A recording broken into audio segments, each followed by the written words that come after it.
Tungependa kufahamu cheo chako. Nashukuru. Naitwa Godliver Godian. Mimi ni makamu wa rais wa shirikisho la filamu Tanzania. Tasnia imepata msiba mzito kwelikweli kumpoteza nguri wa sanaa ya maigizo kwa maana ya Hashim Kambi. Kama makamu wa rais, neno lako ni lipi kwa msiba huu mzito? Asante. Kuzaliwa, kufariki ni sehemu ya binadamu, ni njia yetu sote, na siri kubwa aliyoiweka Mwenyezi Mungu ni kutojua nani anatangulia na nani atafuata. Kwa hiyo kupotelewa na mzee wetu ni pigo kubwa sana kwa tasnia ya filamu, lakini ni pigo kubwa zaidi kwa hazina ya waigizaji na wazee wenye hekima na busara kwenye nchi yetu ya Tanzania. Kwa hiyo tunasikitika kama tasnia, tunasikitika kama wananchi wa Tanzania, na zaidi hatuna la kusema ila tunatoa shukrani na sifa na utukufu wote tunamrudishia Mwenyezi Mungu aliyekuwa na mpango mzima wa kuchukua na kutoa uhai. Na kama kiongozi lakini pia kama msanii, tunafahamu wewe ni msanii mkali sana, mwenye hisia, unacheza na pati zako vizuri kabisa na zinawafurahisha watu wengi. Kwako mzee Hashim Kambi, ulikuwa unakiangalia kitu gani sana cha kisanii ambacho wewe binafsi unasema hiki naweza nikaondoka nacho na nikakiishi kwenye sanaa? Pole. Marehemu baba yetu, licha ya umri wake, tulikuwa tunategemea hekima na busara zake, lakini katika uhodari wa ufanyaji kazi, kikubwa nidhamu. Alikuwa na nidhamu ya kazi, nidhamu ya kudeliver kile ambacho alikuwa anapewa, uhusika wowote ana fit, na katika yote umahiri wake ulinakshiwa pia na vitu vingi, kwa sababu ukiacha asili ya karakta unayopewa, asili yako pia inahusika kwenye karakta. Kwa hiyo yeye kuwa na namna nzuri ya kuwasilisha hoja na maongezi, lakini ushauri, lakini na hekima zake kama mtu mzima, aliweza kumudu karakta zote alizokuwa akipewa.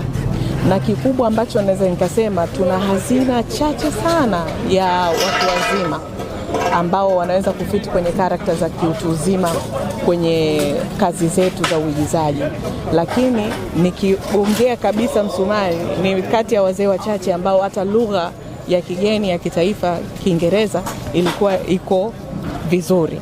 Kwa maana hiyo unaweza ukaimagine ni kiasi gani tumepata pengo kwenye hazina ya waigizaji hasa wa rika lake. Ni karakta gani ambayo ilikuwa inakupendeza wewe, inakuvutia unapomwona akiigiza marehemu enzi za uhai wake? Karakta yoyote ile alikuwa anafiti vizuri sana, lakini nakumbuka tulikuwa wote kwenye tamthilia ya heshima ya Uhuru na Gharama Zake. Alicheza mule karakta tofauti kidogo, alikuwa mzee ambaye katili na vitu kama hivyo, and he fits, yani ana fit kwenye karakta zote alikuwa, so nilikuwa na enjoy kazi yake kwa ujumla. Vitu vitatu ambavyo tulikuwa labda sisi hatuvifahamu, lakini nyinyi kwa kuwa wasanii, kuna zile siri ya Kambi. Mzee alikuwa ni mtu wa namna gani? Nimeshataja, kama umenisikiza kwa makini, hekima zake na busara zake hasa ndizo tutakazozimiss, na uhodari wake wa uchezaji katika karakta zozote atakazopewa kwenye kazi. Neno lako moja, msiba huu unatufundisha nini? Tuna muda mchache kama binadamu, hatujui saa, hatujui dakika, hatujui siku.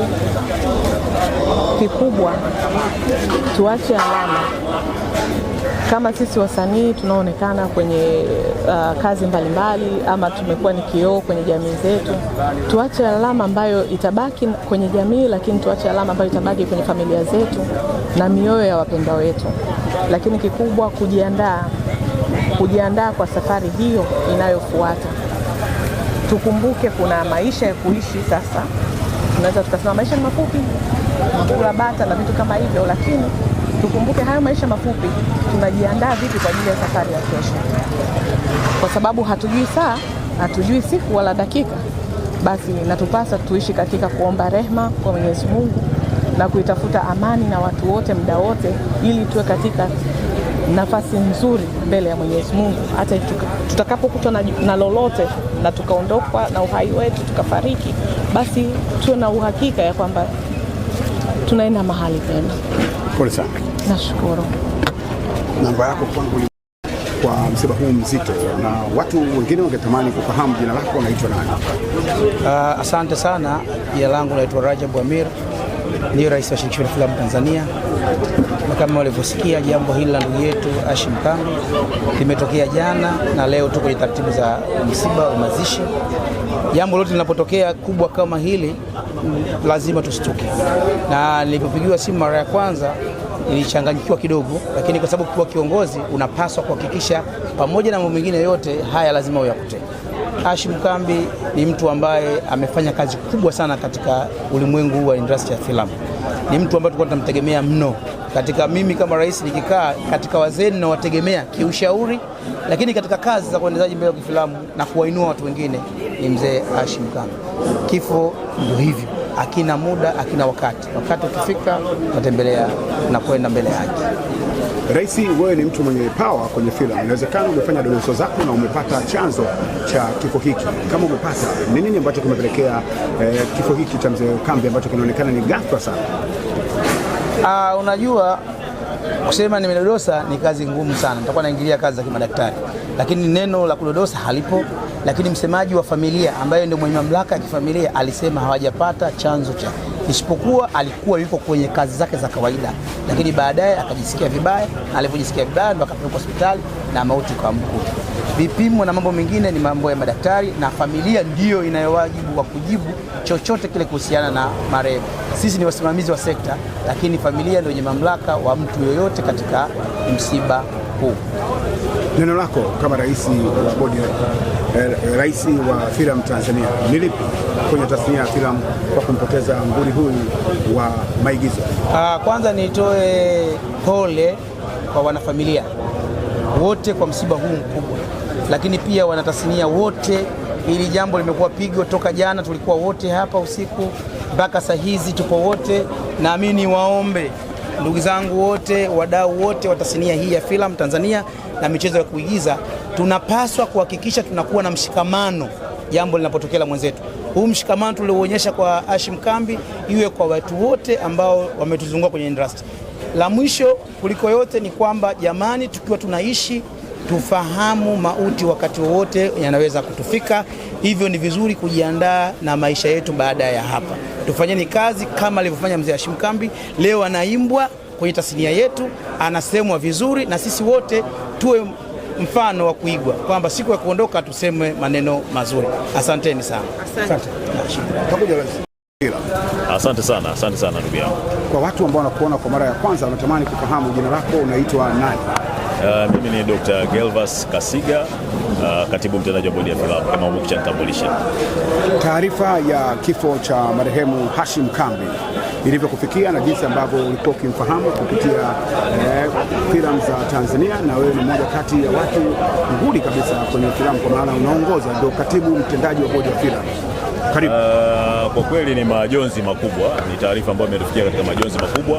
Ilikuwa jana mida ya saa 9, rais wa Shirikisho la Filamu Tanzania Amir Rajab alinipigia simu kwamba tumempoteza mzee wetu, na tumempoteza mzee wetu akiwa katika mazingira ya kazi.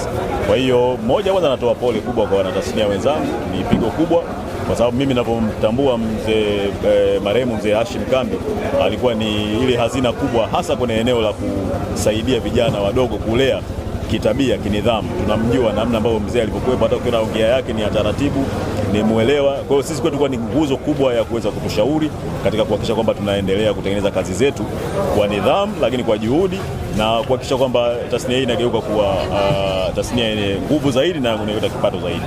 lakini kubwa zaidi ninavyomfahamu mimi nimewahi kumuongoza kwenye kucheza filamu ya Fake Masters ambayo ilitoka mwaka 2007-2008 ambao mzee Hashim alikuwa mmoja wa waigizaji katika hiyo filamu, na mimi nilikuwa ni director mwongozaji kijana kabisa, nilikuwa na miaka 20 ya mwanzoni hapo. Lakini pamoja na hiyo udogo wangu, uchanga wangu, ni mmoja wa wasanii ambao ulikuwa ukimuongoza anakubali kujishusha, anajua wewe ni mkubwa kwake kwa sababu ya majukumu ambayo unayofanya kwa wakati huo, lakini pia alikuwa ni mtu ambaye unakosea na kwambia bwana kaka, kuna jambo hili mimi na yetu tunaitana kaka mara nyingi, kaka kuna jambo hii na unaweza kufanya hivi ukafanya vizuri. Kwa hiyo mimi naweza kusema hii ni nguzo kubwa katika tasnia yetu ambayo imeanguka, lakini kuanguka kwake pia ni sehemu ya kwetu sisi vijana kuweza kujifunza, kuelewa kwamba ili tufikie uunguli ambao alikuwa nao marehemu Hashim Kambi, unatakiwa upitie katika nidhamu fulani ya kazi ambayo unatakiwa na sisi tuweze kuifanya. Kwa hiyo hilo naweza kusema kwa ufupi, hilo ni moja. Lakini kuna filamu nyingine pia ambayo mimi nilimteua yeye kwenda kucheza, inaitwa Bongoland 2, ilikuja kutengenezwa na Wamarekani hapa nchini. Kwa hiyo yeye alikuwa ni mmoja wa waigizaji ambao niliwateua kucheza hiyo filamu. Kwa hiyo namjua kwa namna hiyo, ni mzee wetu ambaye alikuwa na uwezo mkubwa wa kuweza kuhakikisha vijana wanafanya kazi kwa kufuata misingi, maadili ambayo yanafanya kazi hiyo kuleta biashara kubwa. Na kwa vijana wenzangu, tunamzungumza marehemu leo kwa namna njema, ni kwa sababu alitengeneza kitabu chake kwa namna njema pia. Kwa hiyo ametuachia somo kwamba sisi tunapoenda kuishi maisha yetu ya kila siku tujiandae, kama tunafanya kazi zetu basi tufanye kazi zetu kwa weledi, kwa nidhamu, lakini tutengeneze hadithi zetu ambazo zitakuwa ni nzuri zaidi kwa leo, kama siku hii hayupo, ziweze watu kufurahia na kuweza kumkumbuka. Tunaingia majonzi, lakini tunafurahia pia maisha yake ambayo ameyatengeneza katika kipindi chote cha miaka 70 kasoro ambayo ameishi hapa duniani.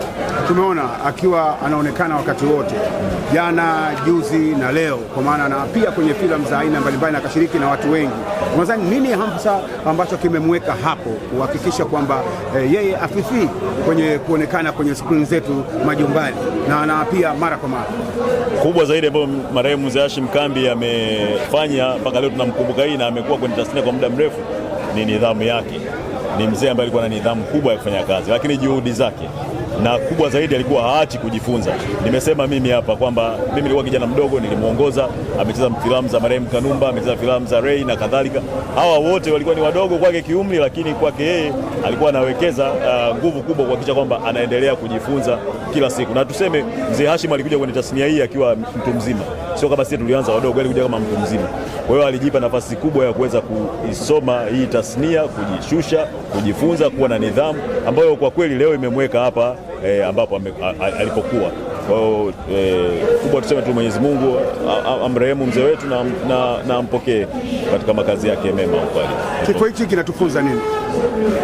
Kifo kwa kweli kinatufunza sisi wenyewe tunapoishi na wenzetu kuweza kuwekeza nguvu zetu kubwa katika kuhusiana vyema na watu. Mzee huyu naona hapa umati wote umekuja hapa kwa sababu ya namna yake kubwa alikuwa amewekeza maisha yake kwa wenzake, na hususan ni vijana. Ni mzee mkubwa, lakini unaona wazee wa vijana wote hapa wanamzungumzia katika namna nzuri ambao wamejifunza mema kutoka kwa mzee Hashim Kambi. Lakini pia wazee wenzake, unaona mzee Chilo hapa toka jana ameshinda muda wote mpaka usiku tumekuwa naye hapa.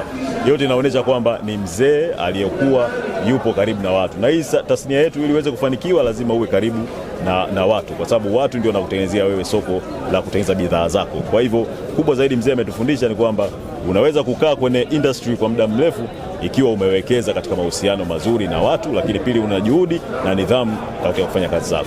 Hongera sana katibu mtendaji Dr. Kasiga kwa jinsi ambavyo unagusa maisha ya watu, unagusa maisha ya wasanii na unaposhiriki kwenye shida, kwenye raha na wasanii wako. Nashukuru sana kwa sababu hili ni jambo ambalo serikali yetu imewekeza. Ukiangalia ile kauli mbiu ya serikali inasema kazi na utu, tunasonga mbele. Sasa huwezi kufanya kazi karibu na watu wako bila kuwekeza katika utu, na huu ni sehemu ya utu ambao utu huu ndio unajenga ile hali madhubuti ya kuweza kupata maendeleo kwa kugusa mioyo ya watu. Asante sana. Karibu sana.